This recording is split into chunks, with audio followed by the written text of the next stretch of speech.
Speksi lähestyy. Liput tulevat myyntiin ensi maanantaina kello 12.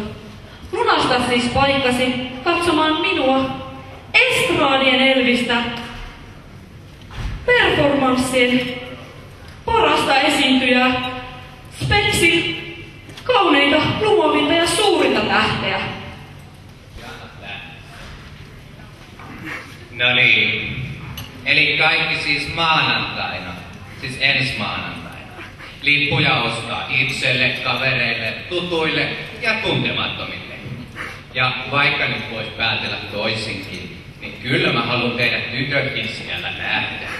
Mutta ennen kaikkea te kaikki urokset syy. Te tuutte heti siihen eturiviin mun valvovan silmän alle. Kiitoksia.